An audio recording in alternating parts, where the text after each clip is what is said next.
En Bible Lovers, Dios aprueba el divorcio, explicado por la pastora Yesenia Ten. También hay otro versículo que quisiera compartir con todos ustedes que está en el libro de Malaquías, capítulo 12, verso 16, donde la Biblia dice, hablando el Señor, yo aborrezco el divorcio, dice el Señor Dios de Israel. Ciertamente Dios aborrece el divorcio. Dios no quiere que los matrimonios se rompan. Ese no es el deseo de Dios. Sin embargo, vamos a continuar viendo la palabra ahora en el libro de Deuteronomio, capítulo 24, verso 1, específicamente en la Reina Valera actual, donde se nos dice, cuando alguno tomare mujer y se casare con ella, si no le agradare por haber hallado en ella alguna cosa torpe, le escribirá carta de repudio, es decir, de divorcio, y se la entregará en su mano, y entonces la despedirá a su casa. Esto es el libro de Deuteronomio, capítulo 24, verso 1. Vemos aquí cómo en la ley de Moisés ya el asunto toma otro giro, otro modo de manejarse. Entonces a esto específicamente es que se refiere la palabra del Señor en el libro de Mateo, capítulo 19, ya en el Nuevo Testamento, cuando los fariseos abordan a Jesús y le preguntan lo siguiente. Le dicen, ¿es lícito al hombre repudiar a su mujer por cualquier causa?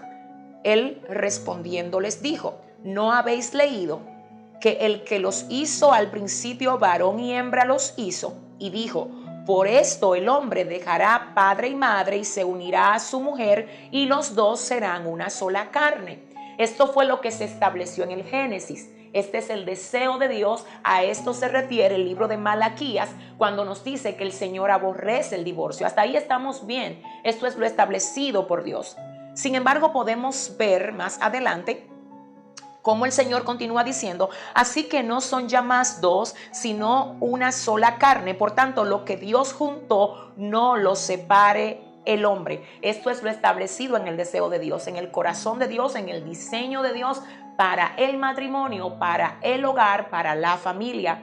Pero en el verso 7 del capítulo 19 de Mateo hay algo bien interesante que quiero compartir con ustedes ahora mismo, y es lo siguiente. Los fariseos, luego de que escuchan a Jesús decir esto, les responden lo siguiente. ¿Pero por qué mandó Moisés dar carta de divorcio y repudiarla? Lo que acabamos de ver en el libro de Deuteronomio, capítulo 24, verso 1, donde se dice que por cualquier cosa torpe que se hallara en la mujer, el esposo podía darle carta de repudio, es decir, carta de divorcio. Ahora los fariseos abordan a Jesús con este punto en cuestión y le dicen, pero ¿por qué? Si el hombre se unirá a su mujer y serán una sola carne, y lo que Dios juntó no lo separa el hombre, ¿por qué Moisés dio carta de divorcio a el esposo? Le dijo que podía darle a la esposa la carta de divorcio, le dio ese permiso al hombre para que hallando en la esposa cualquier cosa torpe la pudiera despedir. A esto Jesús en el verso 7 del capítulo 19 de Mateo responde lo siguiente. Él dice, por la dureza de vuestro corazón, Moisés os permitió repudiar a vuestras mujeres, mas al principio no fue así. Aquí hay un punto bien interesante y es el siguiente. El diseño y el orden perfecto de Dios para el matrimonio fue intervenido por la dureza del corazón del hombre. Jesús lo dice, esto no era el diseño de Dios en el principio, sino que esto se introdujo por la dureza del corazón del hombre. Pero el Señor aclara y dice, pero en el principio no fue así. Y en el verso 9, atención aquí todas las personas que están viendo este video ahora mismo o que lo van a ver más adelante, yo de verdad quiero que pongamos un especial énfasis en la parte del verso 9 del capítulo 19 de Mateo que dice, pero yo os digo que cualquiera que repudia a su mujer, a no ser por causa de adulterio o de fornicación, como dice la Reina Valera, y se casa con otra, adultera. Y el que se casa con la repudiada, adultera. Esto es importante.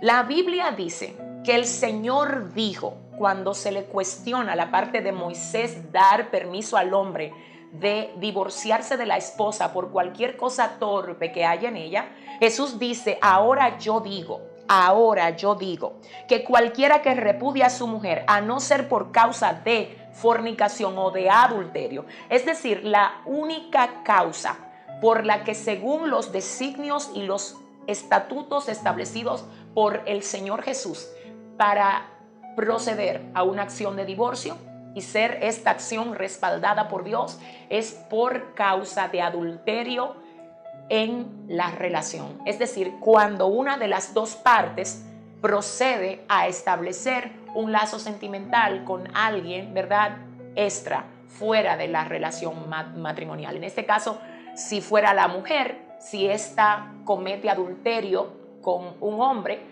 siendo ella arrastrada a ligarse sentimentalmente hablando con aquel hombre que no es su marido, pues el esposo tiene el derecho establecido por el Señor para darle carta de divorcio, y esto es respaldado por la palabra de Dios. Si fuera a la inversa, donde la esposa es la que resulta ser afectada por la infidelidad del marido, ella igual tiene a su cargo el derecho de tomar la decisión de divorciarse, y la Biblia, basándonos en la palabra que está en Mateo 19, verso 9, donde Jesús dice: yo os digo que cualquiera que repudie a su mujer, a no ser por causa de fornicación o adulterio, como dicen otras versiones, y se casa con otra, adultera, y el que se casa con la repudiada, adultera. Claro que sí, cuando el divorcio se da en cualquier otra plataforma que no es la plataforma de la infidelidad, ahí el Señor no lo aprueba. O sea, no por cualquier cosa nosotros los cristianos nos podemos divorciar. No porque sencillamente yo dejé de amarlo, ya yo no soy feliz a su lado, ya yo no me siento como me sentía al principio. Bueno, pues todo esto debemos de llevárselo al Señor para que lo sane, lo restaure, lo repare, renueve nuestra relación matrimonial. Pero cuando hay adulterio, la persona, ya sea el hombre o la mujer, la persona afectada cuenta con el derecho dado por el Señor para tomar una decisión de divorcio. Ahora bien, yo quiero hacer un paréntesis aquí, porque de hecho la semana pasada estuvimos hablando acerca de lo que es el adulterio y sus consecuencias. Y dentro de ese tema, que ustedes muy bien lo pueden encontrar en nuestro canal de YouTube, Yesenia Ten TV, en ese tema hablábamos acerca de la importancia de perdonar cuando el cónyuge nos falta. Y esto está también basado en el libro de Efesios, capítulo 4, verso 32, donde Pablo nos dice: antes, sed benignos unos con otros, misericordiosos, perdonándoos unos a otros, como también Dios os perdonó a vosotros. Es decir, cuando a nosotros alguien nos falla, la Biblia nos dice: perdonen porque también a ustedes el Señor los perdonó. En este sentido, también entra en ese marco el nosotros tener como primera opción perdonar al cónyuge que nos faltó, al que fue infiel. Eso sería excelente, sería lo ideal, porque el Señor, mira, gloria a Dios, el Señor es experto restaurando lo que se quiebra. No importa qué tan dañado algo esté, cuando se lo llevamos a Dios a las manos, Él lo repara, siempre que lo dañado tiene la intención de dejarse reparar. Amén. En ese sentido, entonces, continuamos nuestro estudio, y quiero aquí hacer una aclaración bien interesante también.